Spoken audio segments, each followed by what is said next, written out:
"Please don't go near," she cried. The Mafia boss lifted the blanket and his blood ran cold. A stormy night, a bartender finds a bleeding stranger and hides him in a dark back room. The door opens. A king of the underworld steps in. He lifts the blanket and sees a slashed family crest carved into skin. That mark means one thing: a traitor is close, maybe inside his own house. He takes the bartender for protection, but her home burns by morning. She gets a tracker on her wrist. He swears she's safe, yet every step pulls them closer, closer to heat, closer to danger. A rival wants proof. Her little brother is taken. A wire is slipped into her hand with one order: betray the boss, or watch him die. As lies tighten and bullets wait in the dark, one choice could save a life or start a war. When the blanket is finally ripped off the truth, who will she protect? And who will he become? Rain hammered against the alley's brick walls as Raina's hands shook, helping the injured man through the Atlas's back door. Her bartending uniform was soaked through, but she couldn't feel the cold. All she felt was the trembling body beside her and the sticky warmth of blood seeping into her clothes. "Just a little further," she whispered, half dragging him toward the storage room. The young man's breath came in ragged gasps, his designer suit torn and stained dark. She'd found him slumped against the dumpster, wrists bound with zip ties crusted in blood. Rana killed the lights and eased him onto the floor behind stacked liquor boxes. Her fingers found an old wool blanket on a nearby shelf. "Here," she murmured, covering him. "Please don't go near." The words caught in her throat as heavy footsteps approached. A presence filled the doorway, bringing with it the scent of expensive cologne and rain-wet leather. The beam of a flashlight cut through the darkness. Raina's heart slammed against her ribs as she made out the tall silhouette of Luca Valente. She'd seen him before, always in passing, the owner who appeared like a storm cloud, leaving whispers and tension in his wake. But now he filled the small room with a coldness that had nothing to do with the rain.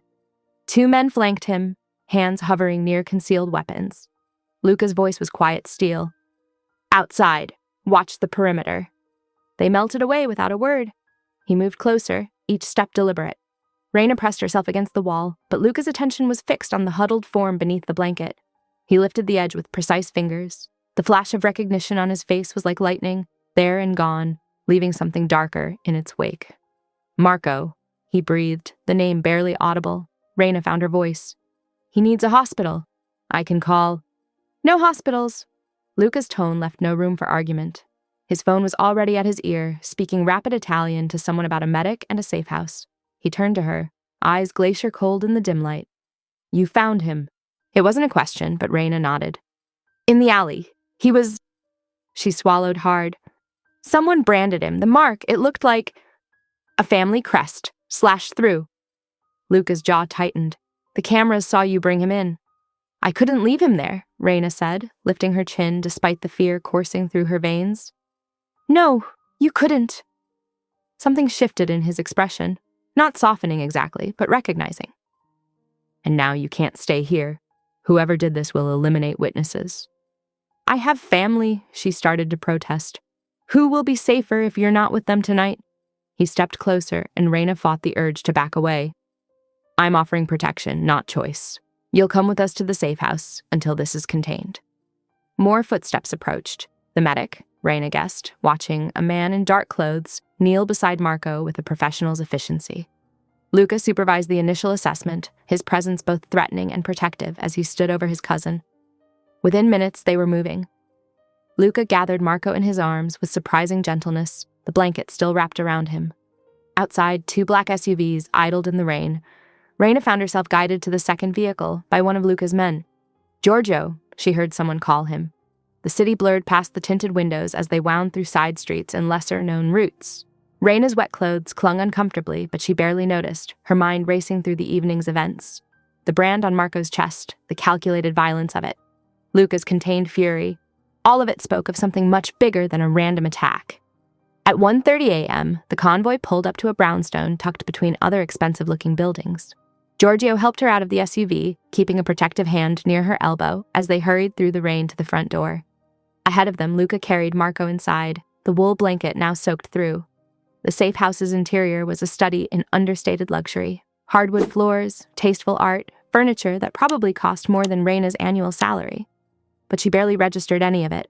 her attention drawn to the efficiency with which Luca's people moved through the space, securing entries and setting up medical equipment. Marco disappeared into what looked like a study converted to a treatment room. Luca emerged a moment later, his shirt stained with his cousin's blood. He caught Reina watching and held her gaze. "Your clothes are wet," he observed, as if they were having a normal conversation and not standing in a safe house after finding his branded cousin in an alley. Before Reina could respond, a woman appeared with a stack of dry clothing and a towel. "The guest room is ready upstairs," she said to Luca, then turned to Reina with a gentle smile. "Come with me, dear. Let's get you settled." Reina hesitated, looking back at the room where Marco had vanished. The image of his wounded body beneath the blanket was burned into her memory, along with the realization that her life had irrevocably changed the moment she'd decided to help him. The safe house wrapped them in deceptive tranquility. Lemon oil gleamed on dark wood panels, and heavy curtains muffled the city beyond reinforced windows. But nothing could soften the harsh reality spread across the dining table where Marco lay. Reina's fingers traced invisible lines between doorways and windows, her architect's mind automatically cataloging escape routes. 3 exits on the ground floor, 2 staircases, load-bearing walls that could withstand. She stopped that thought cold. The medic worked with precise efficiency, his instruments gleaming under portable LED lights. Luca prowled the edges of the room like a caged predator, phone to his ear as he issued quiet commands in Italian. His knuckles were split and bloodied. From what? Reina didn't want to know. "Hold still," she murmured, pressing an alcohol-soaked gauze to his hand. He'd refused treatment until Marco was stable, but Reina had insisted on at least cleaning the wounds. To her surprise, he'd allowed it. Luca went still under her touch, watching her work with unnerving intensity. His hands were weapon rough, but unexpectedly warm. When she finished wrapping the gauze, he caught her wrist gently. "Thank you." His voice was low, almost soft, a startling contrast to the steel she'd heard earlier. He reached into his jacket and placed a burner phone beside her. "At dawn, you can call your family. Let them know you're safe." Reina nodded, throat tight. "Will he be okay?" They both looked at Marco. The brand on his chest was now hidden under white bandages, but Reina couldn't forget the savagery of it.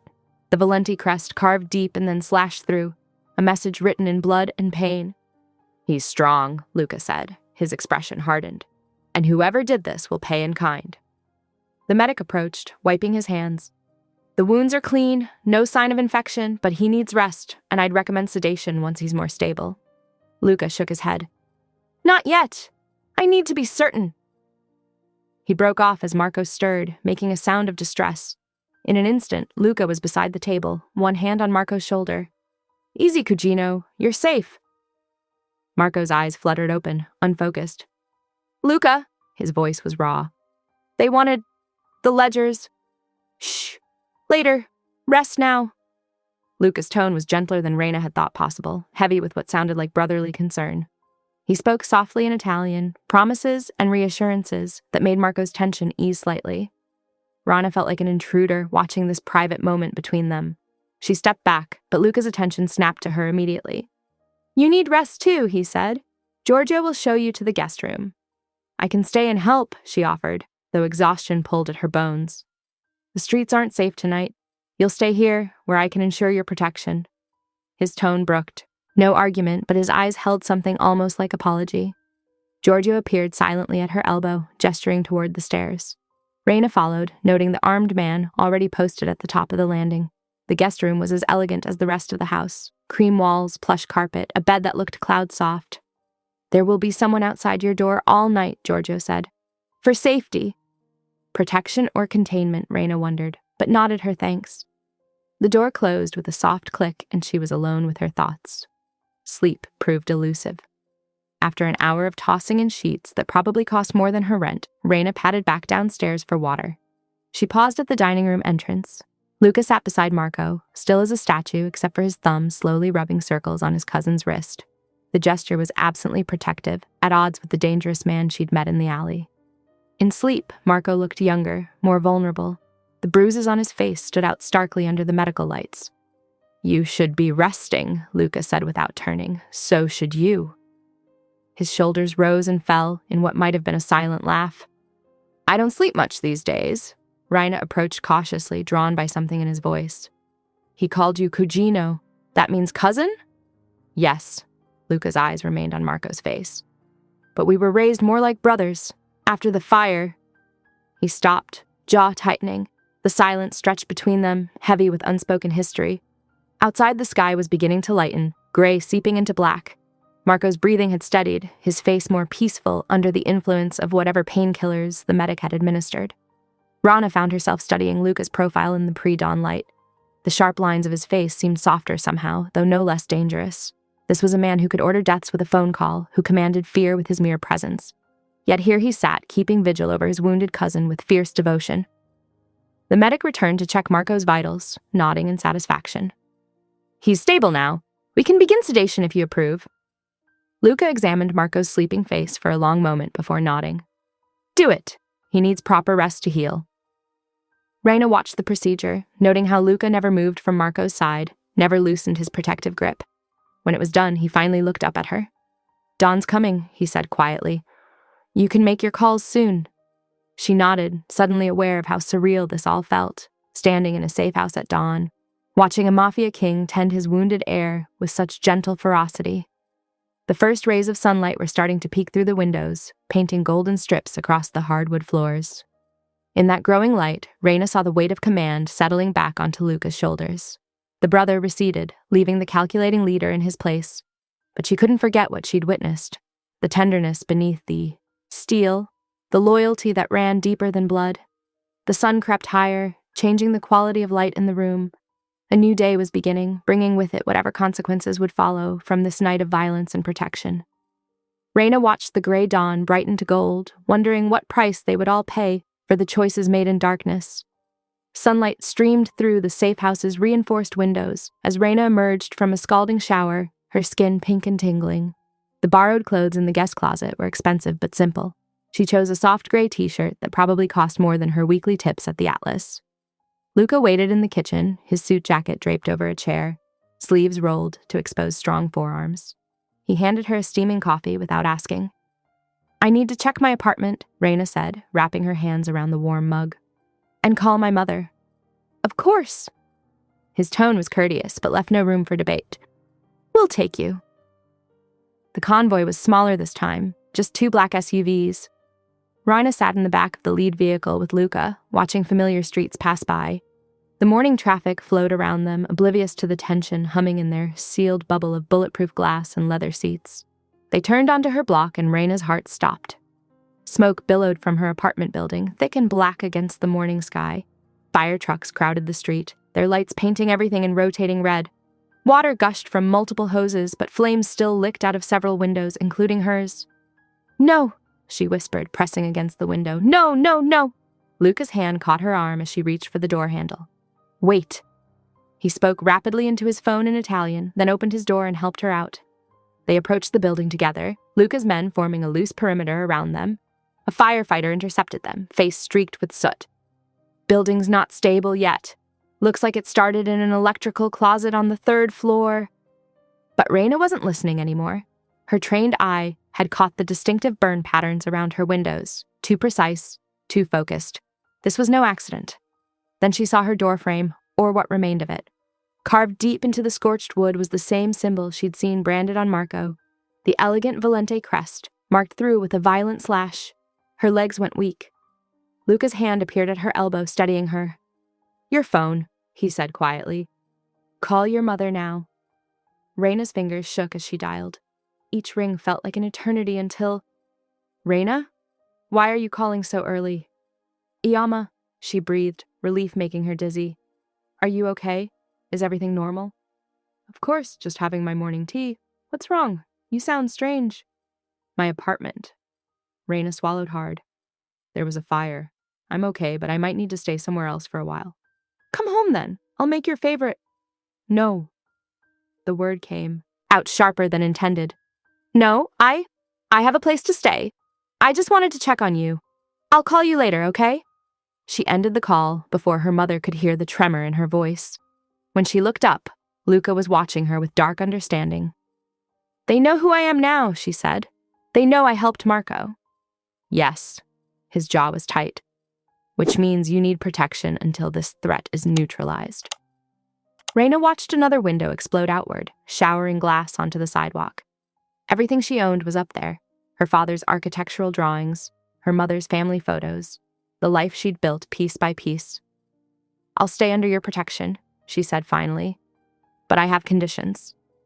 Luca raised an eyebrow, but gestured for her to continue. "I need private spaces that are actually private. No cameras, no listening devices, regular check-ins with my mother so she doesn't worry, and no physical handling unless it's literally life or death." He studied her for a long moment, then reached into his jacket pocket and withdrew something that gleamed silver in the morning light. "A compromise," he said, holding up a delicate bracelet. "A tracker, discreet enough to pass as jewelry. It stays on at all times, non-negotiable. In return, you have my word on your conditions."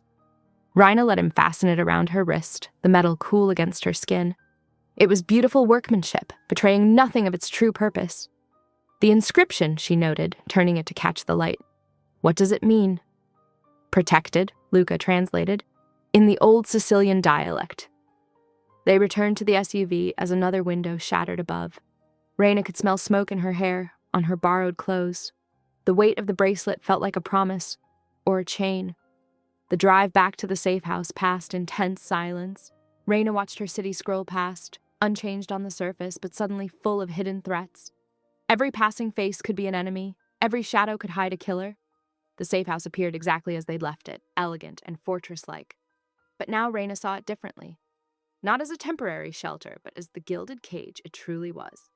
The armed men at the door weren't just keeping threats out. They were keeping her in. Giorgio met them at the entrance with updates on Marco's condition. Raina followed them inside, her architect's mind already cataloging angles and exits even as she registered the bitter irony. She'd spent years designing spaces for others to move through freely. Now she was mapping her own beautiful prison. The morning sun filled the foyer with golden light, making everything look deceptively peaceful. But Raina could still taste ashes on her tongue, could still see that slashed crest burned into her mind. Whatever game was being played, she was now a piece on the board. Luca directed his men with rapid-fire Italian, then turned to her. "We need to begin planning. Are you ready?" Raina touched the tracker on her wrist. "Feeling its weight?" "Yes. Let's start." Marco stirred on the leather sofa, his eyes fluttering open. The afternoon light caught the sheen of sweat on his forehead as he tried to speak. Raina leaned closer, offering him water. "Silvio!" he rasped, the name barely audible. "It was Silvio!" The temperature in the room seemed to drop 10 degrees. Luca, who had been pacing by the windows, went completely still. "Your consigliere?" Raina asked, watching Luca's face transform into something carved from stone. "My godfather," Luca said, each word precise and cold. He knelt beside Marco, touching his cousin's hand with surprising gentleness. "Tell me everything, piccolo fratello. Every detail matters."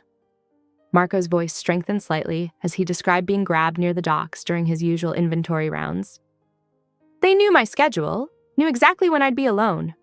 He swallowed hard. "Silvio said it was time I learned my place, that asking questions gets people hurt." Raina's hands clenched in her lap as Marco described the branding, how Silvio had personally carved the slashed crest while lecturing about family loyalty. He said to keep quiet or next time. Marco's voice cracked. A sharp knock interrupted. One of Luca's men entered with a tablet, speaking rapid Italian. Luca's expression darkened further as he reviewed whatever was on the screen.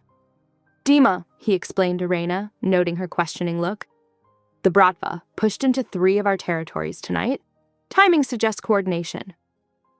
"The docks," Raina said suddenly, getting up to fetch her bag.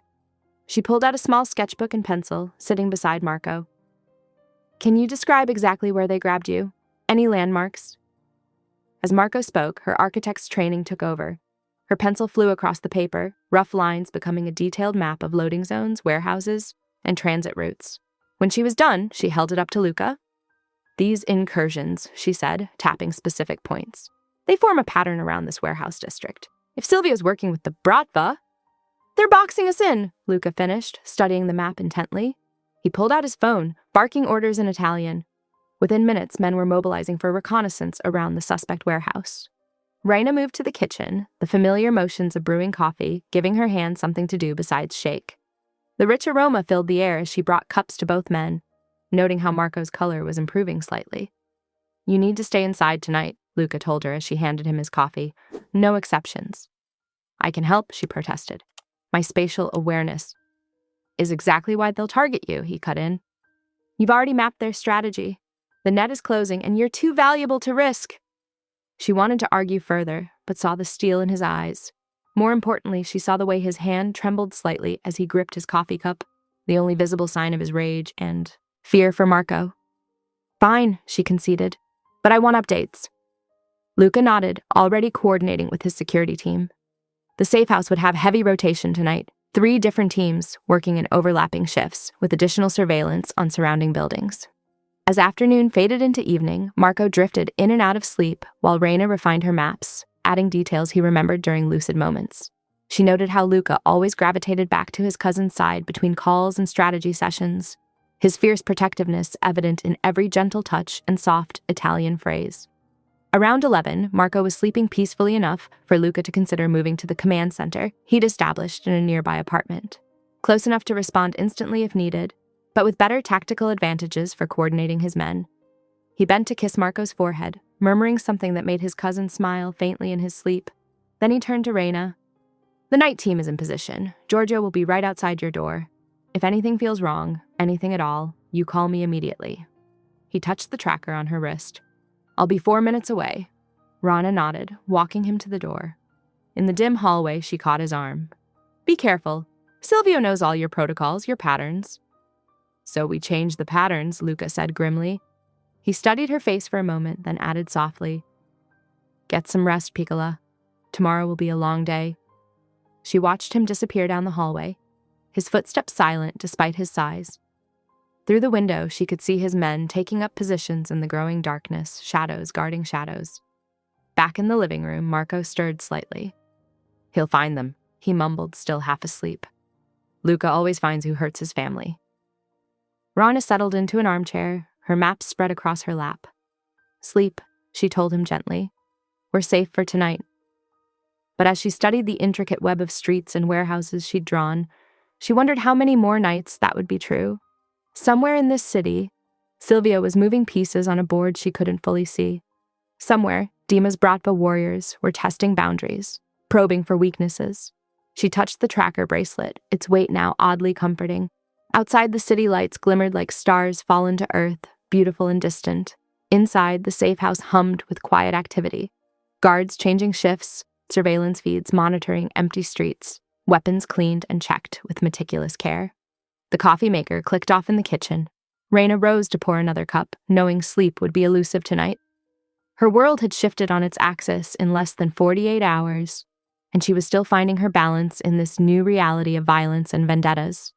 But as she watched Marco's peaceful breathing, saw the determination in the faces of Luca's men, she felt something unexpected settling in her chest. Not just fear or resignation, but a fierce desire to protect this strange new family she'd stumbled into. They might be killers and criminals, but they were also brothers who kissed foreheads and cousins who kept each other's secrets. She returned to her maps, adding another layer of notes. Whatever came next, she would be ready. Reina woke to the scent of coffee and garlic, her architect's mind already mapping angles and exits before her eyes fully opened. Sunlight painted thin strips across the safe house floor through reinforced windows. She found herself sketching escape routes from memory, muscle memory from years of architectural training taking over. The front door clicked open, and Luca entered. He'd changed clothes, but tension radiated from his shoulders. Dark circles shadowed his eyes, evidence of a sleepless night. Still, his movements were precise as he crossed to where she sat at the dining table. "You see space differently," he observed, watching her pencil move across paper. Force of habit. 7 years of architectural training tends to rewire your brain. He placed a large schematic in front of her, edges crisp. "This has been sanitized. Tell me what you see." Reina studied the warehouse layout, her mind automatically calculating angles and flow patterns. "Here and here," she pointed. "Blind spots in the security coverage. And this conduit, it connects to the main sewer line. Could be an entry point or an escape route." Their fingers brushed as they traced the possible paths. The contact sent an unexpected spark through her skin, but she kept her focus on the blueprints. "You're safe because you're mine to keep safe," Luca said quietly. his voice carrying that edge of possession that should have frightened her. She met his gaze steadily. "I'm safe because we make a plan." Something flickered in his eyes, almost a smile, gone before it fully formed, but the tension in his shoulders eased slightly. A quiet knock interrupted them. One of Luca's men, she was learning their names gradually, entered with a tablet. "Boss, surveillance caught Silvio's car near the port at dawn." Luca's almost smile vanished completely. He studied the footage, then made 2 calls in rapid succession. Within minutes, 2 more soldiers arrived. Santo and Ivo, she learned, adding their faces to her mental map of allies and threats. "Additional security rotation starts at sunset," Luca informed them. "Full perimeter, overlapping shifts. Nothing moves without my knowledge." Raina glanced at her phone, almost time for her daily check-in with her mother. She stepped into the kitchen for privacy, though she knew Luca could probably hear every word. "Mom, everything's fine," she said when Minji answered. "Just a small scare at work. I'm staying with friends for a few days." She kept her voice steady, burying her fear deep where it couldn't leak into her words. "Are you sure you're safe?" Minji asked, mother's intuition sharp as ever. "Yes, Mom, I promise. I'll call again. Tomorrow, same time." After hanging up, Raina returned to find Luca reviewing camera feeds with Santo. Outside, the Brooklyn sky was darkening to purple, bruised clouds gathering overhead. Soldiers moved with practiced efficiency, checking and rechecking security measures. Marco was awake on the couch, looking stronger than yesterday. He caught her eye and nodded thanks as she brought him fresh water. "The warehouse, where they held me," he said quietly. The smell was like oil and metal, old machinery maybe.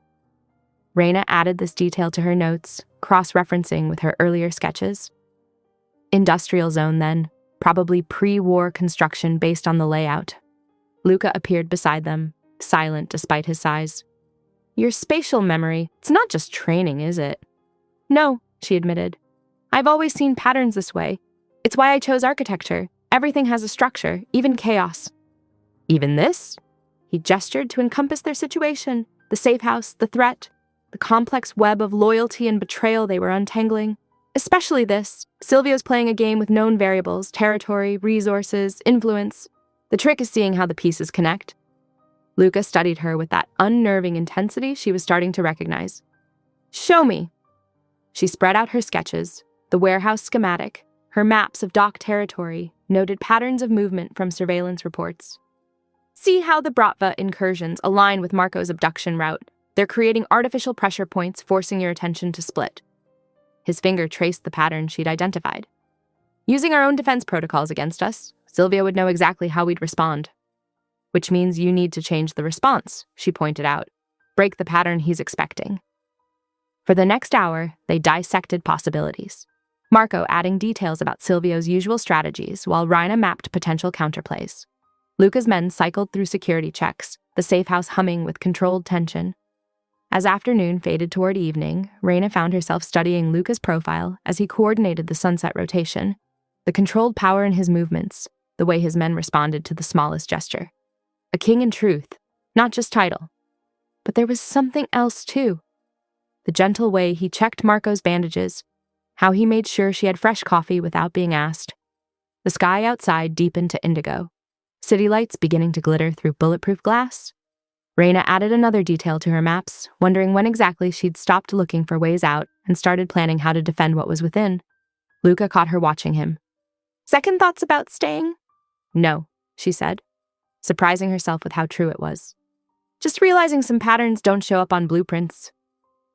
This time the almost smile lingered a moment longer before fading into his usual careful control.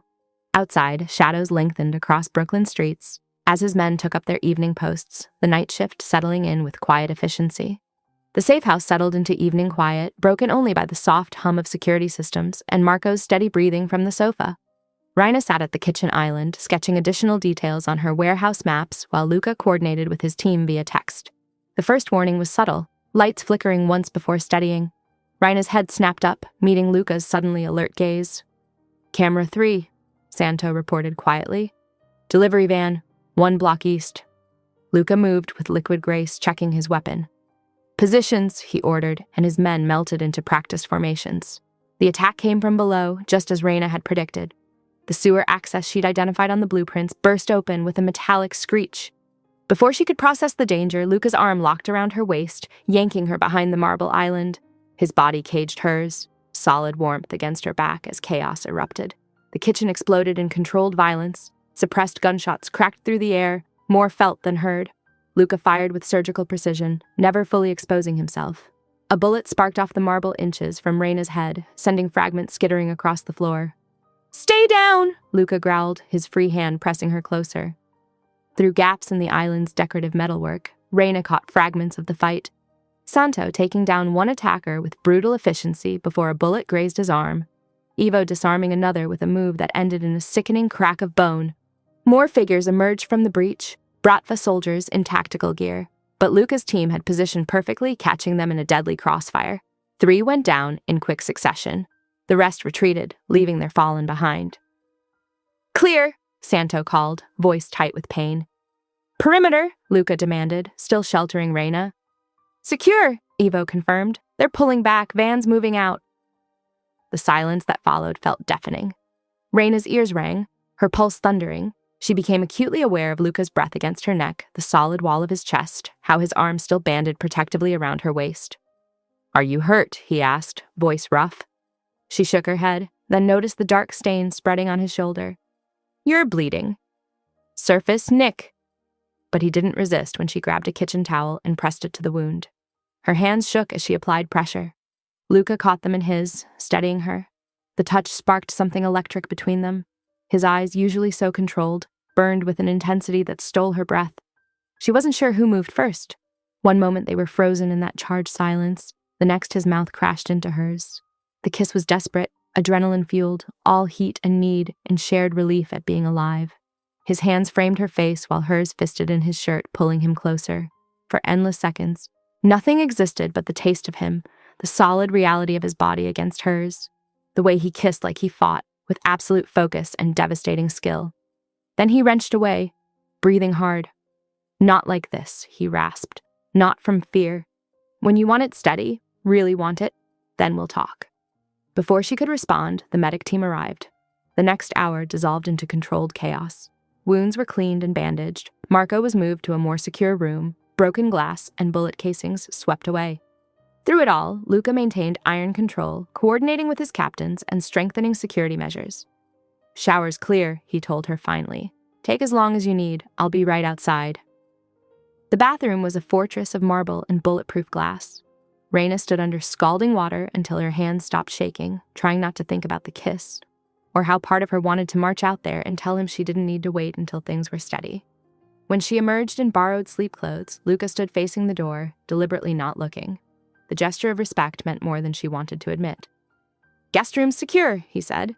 "I'll take the chair outside." "You should rest too." "I'll rest when you're safe." She wanted to argue, but exhaustion was hitting hard. The guest room bed was obscenely comfortable, though she doubted she'd sleep. But knowing Luca was standing guard, that his men were tripling security after the breach, somehow let her muscles unlock. Through the wall, she heard him quietly directing the night shift rotation. His voice was steady, controlled, no trace of the raw need from their kiss. But when she touched her lips, they still tingled. The city sounds filtered in distantly. Sirens, traffic, the endless pulse of Brooklyn nights. Inside the safe house, boots moved with precise purpose as Luca's men secured their fortress. Despite everything, Reina felt her eyes growing heavy. Her last conscious thought was that she'd been wrong earlier.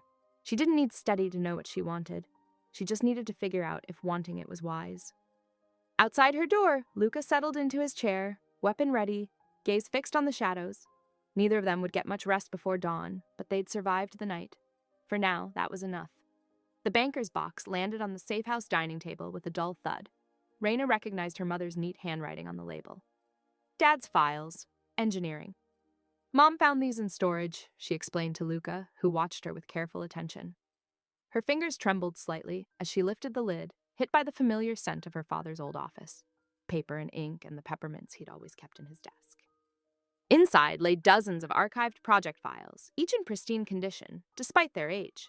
Mr. Cho had been meticulous about documentation, organizing everything with colored tabs and detailed notes. Reina began sorting through them, looking for anything related to the port district or underground infrastructure. "Here," she said after 20 minutes, spreading out a set of blueprints. These are the main sewer line schematics for the warehouse district. Dad's stamp is on all of them. Luca leaned over her shoulder, his presence solid and warm. The same area where Marco was taken. Look at these notes in the margins. Raina traced her father's precise handwriting. He documented every modification request, every rushed approval. Her throat tightened as she read further. There are references to meetings with a Mr. DeLuca who insisted on expedited permits. Silvio! Luca's voice went flat. He threatened my father with fines, license suspension, professional ruin. Raina's hands clenched on the papers. Dad had no choice but to approve these alternate routes, these access points that shouldn't exist. The same points they used to breach the safe house. Luca's jaw locked as he studied the drawings, and likely the same pattern he used years ago when the fire... He cut himself off, but Raina heard the unspoken words. The fire that killed his mother. She reached for his hand without thinking, and he gripped back hard for a moment before releasing her. We need to end this, he said. But carefully. Silvio's too smart for a direct confrontation. What about neutral ground? Raina suggested. Somewhere public enough for witnesses, but controlled enough for security. Luca nodded slowly. The Edison Club. Private membership, discreet staff. We'll request a meeting tomorrow night. Say we want to negotiate a truce. While actually setting a trap. Yes. His eyes met hers, dark with promise. He won't walk away this time. They spent the afternoon planning. Luca coordinated with his security team, arranging counter-surveillance and backup positions. Raina studied the blueprints until she could draw them from memory, identifying every possible entry and exit point around the club. As sunset painted the safe house windows in amber and rose, they prepared to do initial surveillance. Raina changed into dark slacks and a fitted blazer that could pass for business or evening wear. When she emerged from the guest room, she found Luca adjusting his tie in the hallway mirror. He looked lethal in his perfectly tailored suit, but it was the focused intensity in his eyes that made her breath catch. He caught her gaze in the reflection and held it for a long moment. Ready? He asked softly. She nodded, then smiled slightly as her stomach growled. Though maybe food first? His lips twitched. Already handled. He gestured to where Santo was setting down a bag of sandwiches. We'll eat in the car. The simple thoughtfulness of it, remembering she needed to eat despite everything else, made something warm unfurl in her chest. They did a final review with the team. Ivo would coordinate remote surveillance while Santo led the backup unit. Marco was being moved to an even more secure location, though he'd argued against it until Luca had simply stared him down. The meeting's set for 9 p.m. tomorrow, Luca confirmed. We'll do a full perimeter check tonight, then return here to finalize details. Raina gathered the relevant blueprints into a slim folder while Luca had a quiet word with his men. The weight of what they were planning settled over her, not just confronting Silvio, but potentially avenging both their families in one calculated stroke. When she looked up, Luca was watching her with an expression she couldn't quite read. Having second thoughts? No. She met his gaze steadily. He hurt my father, used him to hurt others. That deserves consequences. Something fierce and approving flashed in his eyes. He moved closer, adjusting her blazer collar with careful fingers. You continue to surprise me, Raina Cho. Good, she smiled slightly. Keeps things interesting. His hand lingered at her collar, barely touching but radiating heat. For a moment, she thought he might kiss her again. Instead, he stepped back and picked up the sandwich bag. Let's go. We have a long night ahead. They headed down to the waiting SUV as the last rays of sun gilded the Brooklyn skyline. Raina clutched the blueprint folder in one hand and accepted the sandwich Luca passed her with the other. Despite the tension of what lay ahead, she felt oddly calm. This was more than revenge or justice. It was reclaiming something that had been stolen from both of them. Their father's legacies, their family's safety, their right to choose their own paths. As they pulled away from the curb, Luca's hand found hers in the gathering darkness. She laced their fingers together, drawing strength from the contact. Tomorrow they would spring their trap. Tonight they would prepare. And somewhere between the two, they would find moments like this, quiet connections that reminded them what they were fighting for. The SUV merged into traffic, carrying them toward their reconnaissance circuit of the Edison Club. Behind them, the safe house lights winked out one by one, leaving only shadows and promise in their wake. The SUV idled in shadows across from the Edison Club's understated entrance. Raina watched headlights sweep past, noting each car that slowed near the valet stand. Beside her, Luca tracked movements through his phone's surveillance feed. "Third silver sedan in 20 minutes, she murmured. "They're running counter-surveillance." "Good catch." His voice was soft in the dim cabin. "We'll postpone until tomorrow night. Let them waste resources watching." She nodded, studying his profile in the shifting light. The harsh planes of his face seemed softer here, though no less dangerous. When he set his phone down, she felt the weight of his attention turn to her. "What happened to your mother?" The question slipped out before she could stop it. "The fire they called an accident." For a long moment, only street sounds filled the space between them. Then Luca exhaled slowly. "I was 10. Someone blocked the service exit and started the fire in the basement by the time I got down there." His hands tightened on the armrest. "The smoke was too thick. Security pulled me back while she—" He stopped, jaw clenching. Raina touched his wrist gently. "Silvio? Can't prove it, but he moved into the consigliere position right after, became my mentor while my father grieved." His laugh was bitter. "Said I needed guidance to become a proper heir." "To become what he wanted you to be," she corrected softly. "Yes." Luca turned his hand to catch her fingers. "Power has a price. I learned to pay it, became what was expected. Until you, showed me what it truly costs." The confession hung between them, heavy with implications. Raina's heart thundered against her ribs. "I'm not afraid of your violence," she whispered. "Not when it protects. I'm afraid of losing myself in your world. In you." His grip tightened. "I would never cage you, Raina." "I know." She met his gaze steadily. "That's what makes you dangerous. You offer choice when I want to choose you anyway." The air grew thick with tension. Luca's free hand came up to trace her jaw, feather-light. "Choose now," he murmured. "Yes or no? Clear minds, no fear or obligation, just us." "Yes." The word carried all her certainty. Always yes. He kissed her then, gentle at first, then with growing hunger as she pressed closer. His hands tangled in her hair while hers gripped his shoulders, the console between them a frustrating barrier. When they finally broke apart, both breathing hard, Luca pressed his forehead to hers. "We should head back," he said roughly, after confirming the meeting change. She nodded, trying to steady her racing pulse. While he made calls, she watched the club entrance through hazy eyes. Everything felt sharper, more vivid, the brush of his sleeve against hers, the lingering taste of his kiss. The drive back was charged with anticipation. In the safe house elevator, Luca kept her close but didn't touch her, his restraint visible in the tension of his shoulders. The moment their door locked behind them, he turned to her. "Still yes?" Instead of answering, she pulled him down to her. This kiss was different, slower, deeper, full of promise. He walked her backward until she hit the wall, hands spanning her waist as he pressed against her. "Bed," she gasped between kisses. "Now." He lifted her easily, her legs wrapping around his hips as he carried her to his room. They undressed each other with trembling fingers, each newly revealed inch of skin met with reverent touches. When he finally entered her, it was with aching tenderness. She clutched his shoulders, overwhelmed by the intensity in his dark eyes. They moved together slowly at first, learning each other's rhythms, then with increasing urgency as pleasure built between them. "Look at me," he commanded softly when she started to close her eyes. "Stay with me." She did, holding his gaze as they chased release together. When it crashed over them, she cried out his name like a prayer. Afterward, they lay tangled in sheets, her head on his chest, while his fingers traced patterns on her spine. The city hummed beyond their windows, but in here, time seemed suspended. "Sleep," he murmured, setting an alarm. 1 hour. She wanted to protest, to stay awake and memorize every detail of this moment, but exhaustion was already pulling her under.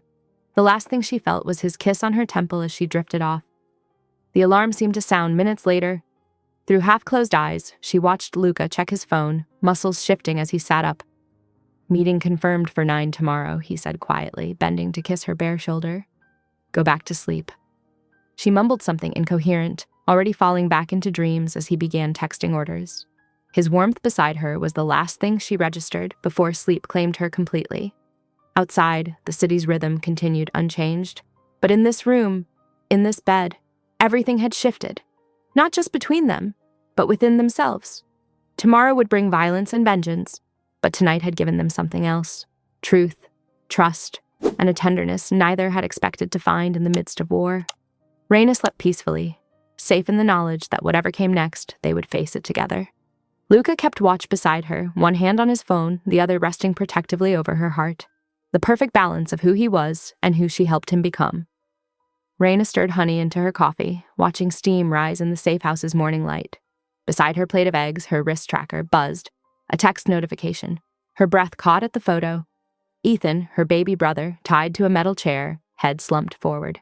Behind him, a white chalk symbol marked the wall, the Bratva's twisted cross. The phone rang.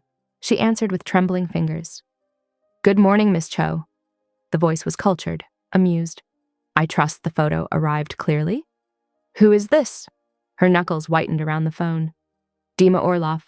Your brother is quite resilient, barely whimpered when we collected him. You have until noon to reach Pier 6. Come alone, or the next photo will be considerably messier." The line went dead. Raina forced herself to breathe slowly, mind racing.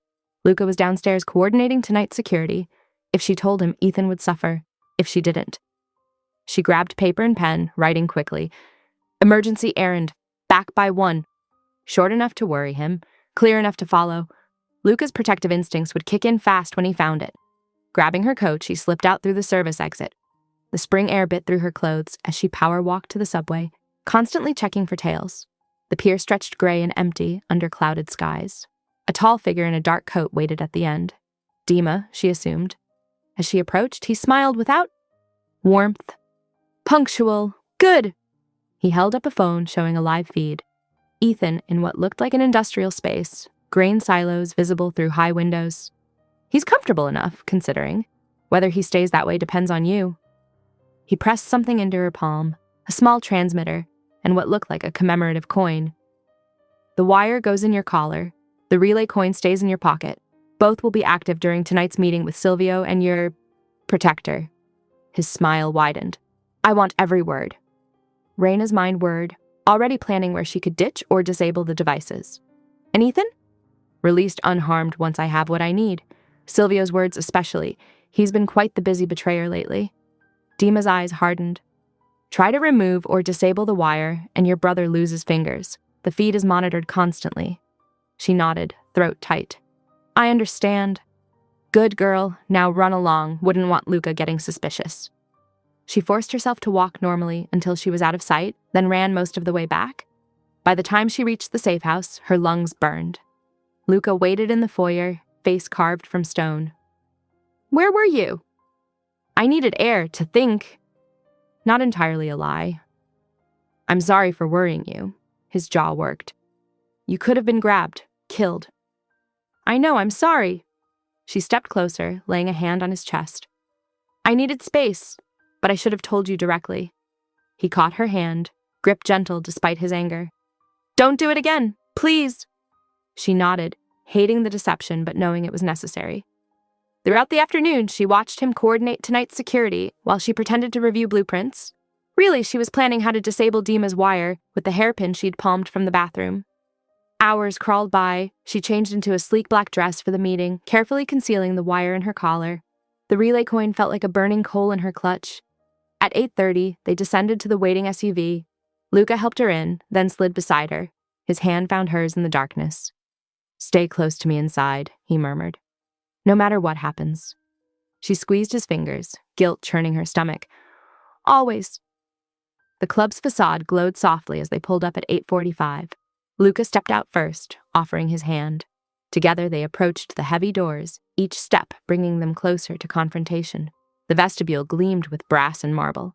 As the maitre d' approached to escort them inside, Raina felt the wires weight like a noose, but she kept her expression calm, channeling all her fear into the pressure of her fingers against Luca's arm. Soon they would face Silvio. Soon she would have to choose between betrayal and her brother's life. But for now she focused on breathing, on the warmth of Luca beside her, on staying alive through whatever came next. The maitre d' reached for the inner doors. Raina squared her shoulders, feeling Luca's subtle shift into predator mode. In her clutch, the relay coin seemed to pulse with malicious energy. She thought of Ethan, alone and afraid. Of Luca, trusting her even now. Of Dima, playing them all like chess pieces. The game was complex, but her goal was simple. Get everyone she loved through the night alive. The doors began to open. Raina lifted her chin, stepped forward, and prepared to dance on a knife's edge between love and survival. Whatever happened in the next hour would change everything. She just prayed she was ready. Luca's hand settled protectively at her lower back as they moved forward. The wire hummed against her skin, a constant reminder of her impossible choice. But she'd made harder decisions before. She would find a way through this maze of loyalty and betrayal. The gleaming club interior beckoned. Somewhere inside, Silvio waited with his own web of lies. Raina took a steadying breath and crossed the threshold, feeling the weight of lives hanging on her next moves. The private dining room gleamed with old money and secrets. Crystal stems caught lamplight like ice, white tablecloths pristine as fresh snow. Silvio rose from his chair, arms spread wide in welcome. "Nephew?" His smile curved, genuine and warm. "You look tired. Let me pour you both a drink." Raina's skin crawled beneath her blazer as they took their seats. The wire felt like a brand against her collarbone, the relay coin burning in her clutch. Luca's hand brushed her knee under the table, a gesture meant to comfort that only amplified her guilt. "Uncle." Luca's tone held careful neutrality. "Thank you for meeting us." Of course, of course." Silvio's cufflinks flashed as he reached for the decanter. Family should always make time for family. The words hit like arrows. Raina fought to keep her breathing steady as Silvio poured 3 measures of amber liquid. Her blazer shifted as she leaned forward, and Silvio's eyes snapped to the movement. It happened too fast to stop. His hand shot out like a striking snake, fingers finding the edge of her hem. The relay coin tumbled free in a gleaming arc. Silence crashed down as Silvio held it up to the light. His gentle uncle facade evaporated. "Rat!" he snarled across crystal and linen. "No!" Raina's throat closed around the word. "Dima has my brother. He made me." But the explanation came a heartbeat too late. She watched the truth hit Luca in slow motion, saw trust shatter in his eyes before Arctic coldness slammed down like a shield. Gunfire cracked in the hallway. Glass exploded. Rafa materialized from nowhere, tackling Luca behind an overturned table as more shots peppered the walls. Raina didn't think. She bolted for the service door, knowing she had to draw the assault away from Luca. Her heels clattered on tile as she sprinted through the kitchen. Behind her, voices shouted in Russian. She burst into the alley, lungs burning. A van's engine roared. Rough hands grabbed her, yanking her inside. The door slammed shut as they peeled away from the curb. City exhaust gave way to the thick, sour smell of grain. Raina's stomach lurched as they took corners at speed. She caught glimpses of the waterfront through tinted windows. Warehouses, empty lots, skeletal cranes against the night sky. When the van finally stopped, they hauled her into a vast concrete space. Turbines droned somewhere overhead. Ethan was already there, tied to a metal chair, face bruised but eyes blazing defiance. "Ray!" His voice cracked. "Shut up," one of the guards snapped, shoving her into a second chair. Rope bit into her wrists as they secured her. Dima emerged from the shadows, elegant as ever in his tailored suit. He patted her cheek with proprietary fondness. "Perfect timing," he purred. "Now the king will come." Raina met her brother's frightened gaze across the space between their chairs. The wire still pressed against her throat like a collar, now useless. Above them, grain dust danced in the harsh fluorescent lights, and the turbines kept their endless rhythm. She thought of Luca's face in that final moment. The flash of raw hurt before the ice came down. She'd betrayed his trust to save Ethan, and now they were both trapped anyway. The choice she'd agonized over had solved nothing. Dima paced between them, checking his phone periodically. His shoes left precise prints in the scattered grain dust. 2 guards stood by the main door. Another pair patrolled the catwalks overhead. Through high windows, Raina could see the city's glow reflecting off the river. "You're Luca," Dima mused, pausing behind her chair. "He has such control. But everyone breaks eventually, even kings." "He won't come," Raina said, though she knew it was a lie. "He knows it's a trap." Dima's laugh was soft and cruel.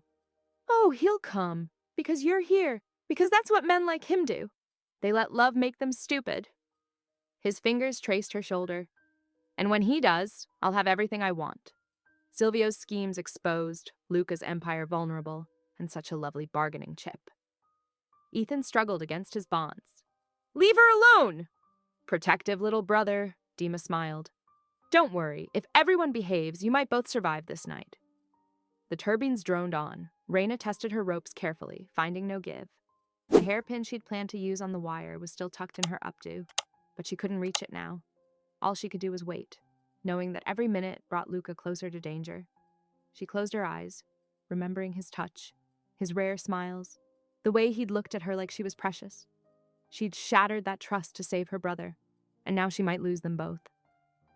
Through the windows, the city sparkled with false promise.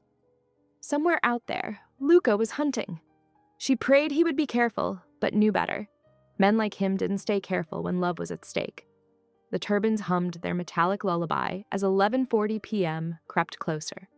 Dima checked his phone again, smiling at whatever he saw there. Raina kept her breathing steady, watching dust motes dance in the harsh light, waiting for the next move in this deadly game. Luca's face was carved from ice as he secured the club's perimeter. Blood stained his pristine shirt cuff. Not his own. The private dining room looked like a war zone, crystal and wood splinters crunching under his shoes. "Status," he commanded. "Perimeter locked. 2 of Dima's men down.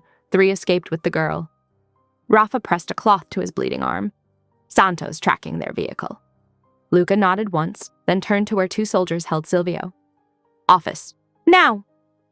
They dragged the consigliere to a wood-paneled back room. Luca placed his gun beside a leather ledger on the desk with deliberate care. "Start talking." His voice was deadly quiet. Silvio smoothed his jacket. "Luca, my boy, don't." The single word cracked like a whip. "Marco named you. The dock grab, the brand, all of it. Now Dima has her because you exposed my weakness?" He leaned forward. "Talk fast." While medics tended Rafa's graze in the hall, Silvio's composure cracked. He babbled about profit margins, about Luca's soft reforms threatening their hold on the ports. The words tumbled out in a desperate stream. At 12:20 a.m., Marco arrived with a USB drive. "Found it in his private safe," he said, voice rough. "Shadow accounts, payoffs, everything." Luca's network moved like clockwork through the night. By 1:10 a.m., he'd flipped 2 capos with guarantees of protection for their families. They confirmed Dima's river routes, the bribes that kept certain dock workers quiet. "He's been pushing west along the waterfront," one capo explained. "Using old grain transport tunnels, the Bratva's been mapping them for months." Tavia called at 3:15 a.m., her voice tight with triumph.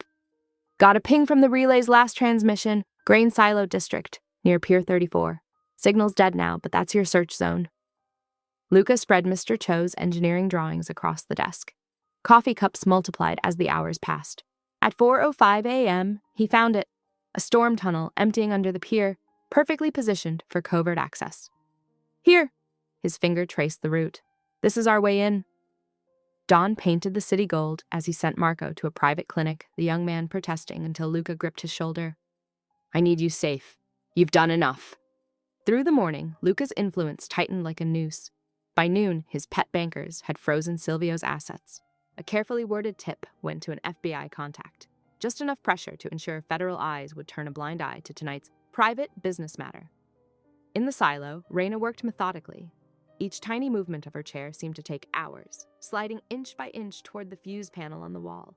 The ropes had rubbed her wrists raw, but she kept going. "Eth," she whispered when the guards changed shifts. "When it happens, run for the south exit. Don't wait for me." Her brother's face was pale but determined. "Not leaving you." "Yes, you are." She twisted her wrist tracker, positioning it to strike the metal chair leg. One press of the panic button would send her location blazing to Luca. She just needed the right moment. The afternoon crawled by. Dima came and went, making calls in Russian, his satisfaction growing with each hour. More men arrived, taking positions throughout the silo. At 5:30 p.m., Luca stood at the storm tunnel's grate with his chosen team. Rafa, arm bandaged but steady. Ivo and Santo, their usual swagger, focused to stillness, 2 former dock workers who knew the tunnel system intimately. "Clean and contained," Luca ordered, checking his weapons one final time. "No collateral. We go in quiet. We come out clean." His voice was emotionless, but his eyes burned. "Dima is mine." The sun was setting as they disappeared into the culvert. Water dripped from ancient brick walls. Their footsteps echoed softly as they moved deeper into the darkness beneath the city. Back in the silo, Raina felt the vibration of the sunset horn from a nearby freighter. She counted guards, 12 now, spread through the space. Her chair was finally in position. The panic button pressed against the metal leg. Ready. Dima paced the catwalks overhead, phone to his ear. Yes, all proceeds as planned. The king will break when he sees her. And then, he laughed softly. Then everything changes. Reyna kept her breathing steady, watching dust motes dance in the fading sunlight through high windows. She thought of Luca's face that morning, the tenderness in his touch. She would not be the weapon used to break him. The tracker pressed harder against metal. Soon, everything was in position. She just needed to wait for the perfect moment, when the chaos would give Ethan his best chance to run. Above them, the turbines droned their endless rhythm. Guards shifted positions, boots scraping through scattered grain. Through the windows, the city's lights began to twinkle on, one by one. Somewhere in the darkness beneath their feet, Luca was coming. Not for revenge, not for power, but for her. The thought should have frightened her. That kind of devotion was its own kind of danger. Instead, it filled her with a fierce, steady certainty. She caught Ethan's eye across the space and gave him a tiny nod. Her brother straightened in his chair, muscles tensing. They were ready. The sun sank lower, shadows lengthening across the silo floor. Dima descended the metal stairs, checking his phone yet again. In the distance, a ship's horn echoed across the water. The night was about to begin. The night pressed heavy over the East River as Luca led his team through knee-deep water. The culvert stank of brine and rust, their footsteps echoing off century-old brick. Santo's flashlight beam caught patches of mortar that matched Mr. Cho's drawings perfectly. "Your girl's father did good work," Rafa whispered, testing a support beam. "These tunnels should have collapsed years ago." Luca's jaw tightened. Another debt he owed to the Cho family, one he'd repay with Reyna's safe return. By 9:35, they reached the corroded maintenance hatch.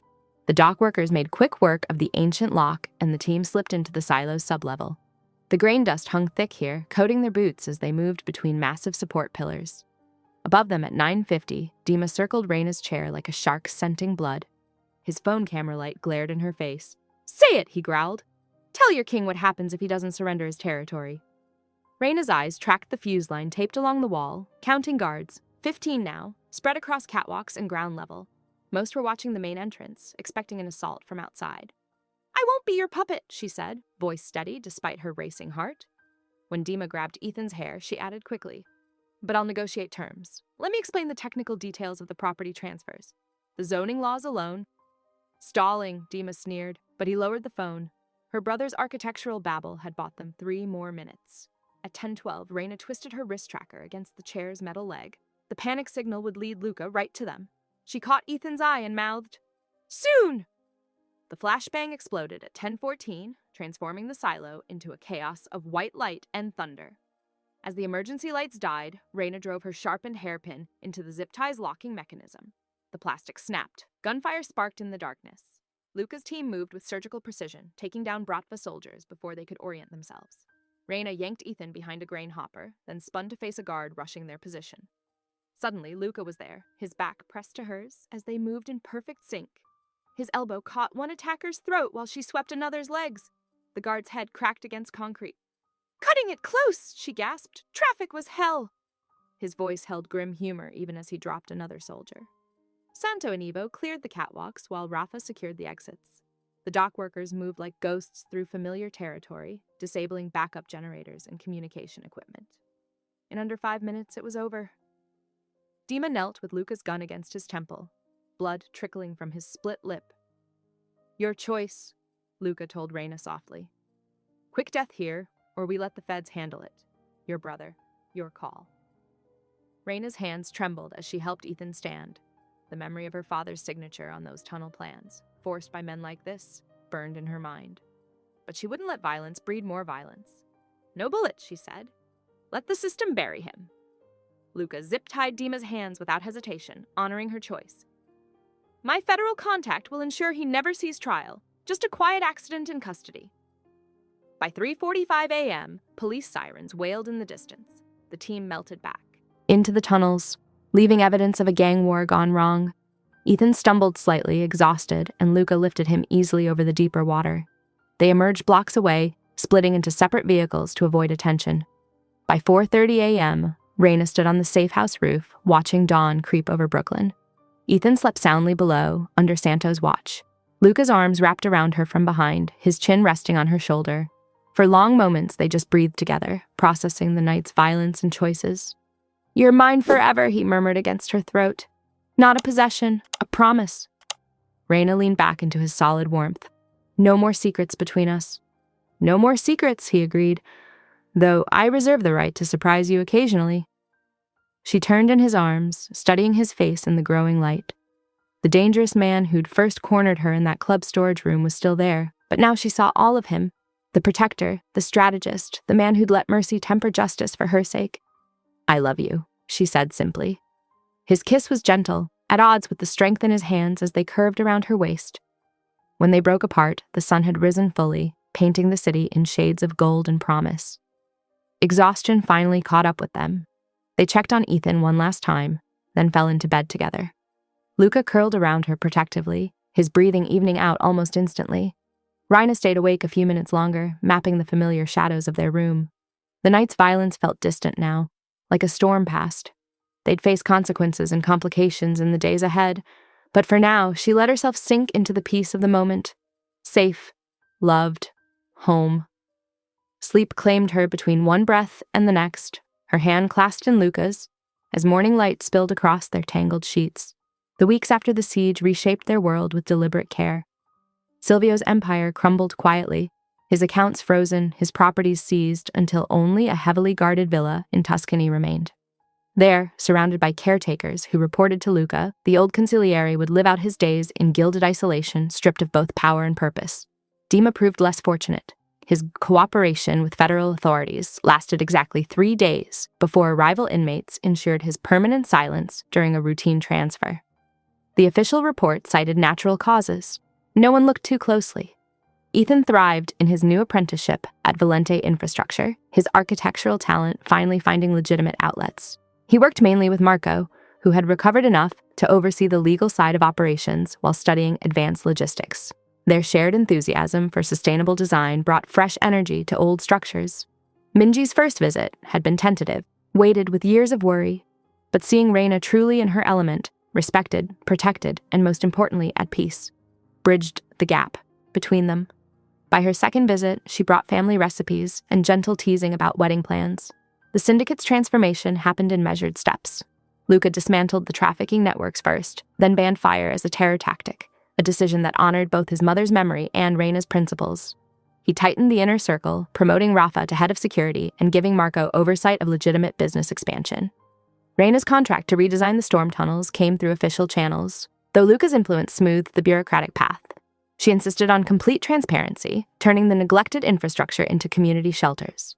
The project, partially named for her father, would protect the vulnerable during storms and provide safe passages through dangerous neighborhoods. Now, on a bright autumn afternoon, Raina stood before a gathered crowd at the first completed shelter. Sunshine glinted off the restored bronze fixtures as she cut the ribbon, her voice steady as she spoke about legacy and second chances. "These tunnels once represented fear," she said, gesturing to the gleaming entrance. "Now they'll stand for safety, for the promise that everyone deserves protection." Her eyes found Luca at the back of the crowd, his pride unconcealed as he watched her transform their city's shadows into light. That evening, they hosted an intimate celebration on their brownstone's rooftop. Fairy lights twined through potted herbs, and the air carried the rich scent of Lucia Valente's old recipes, the ones Luca had memorized as a child, watching his mother cook. Marco brought wine from their grandfather's vineyard, while Rafa contributed his abuela's flan.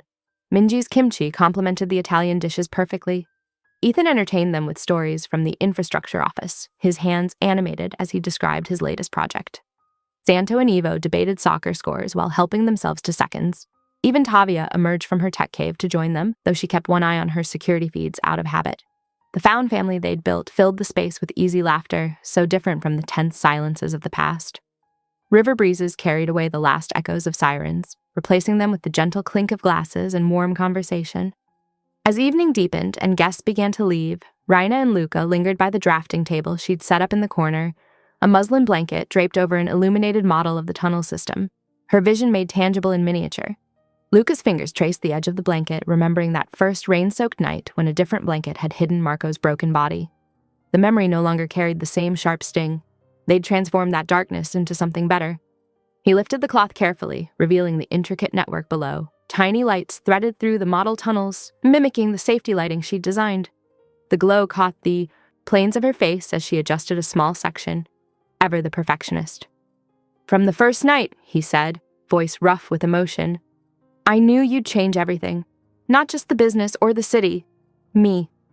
His hand slipped to the chain he always wore, where his mother's ring had rested since her death. The delicate gold band slid free easily, catching the fairy lights overhead. Raina's breath hitched as he took her hand, the ring settling perfectly on her finger, as if it had waited all these years just for her. "I will never run cold where you're concerned," he promised, echoing words from their first real conversation. But now they carried the weight of everything they'd built together, everything they'd chosen to become. Their kiss tasted of wine and possibility, of battles won and peace hard-earned. Above them, the city skyline spread like a tapestry of light, no longer a battlefield to be conquered, but a home they'd crafted together, where mercy could coexist with strength and love could temper power. The autumn air swirled around them, carrying the last sweetness of summer. Music drifted up from the streets below, mingling with distant laughter and the eternal rhythm of their city. On the table, the tunnel model cast its gentle glow, each tiny light representing lives that would be saved, futures that would flourish in the spaces they'd reclaimed from darkness. Raina's fingers laced with his, the ring warm between their palms. Together they stood at the edge of their rooftop kingdom, watching their world transform in the gathering dusk. Every decision, every fight, every moment of trust and testing had led them here, not to an ending, but to a beginning built on their own terms.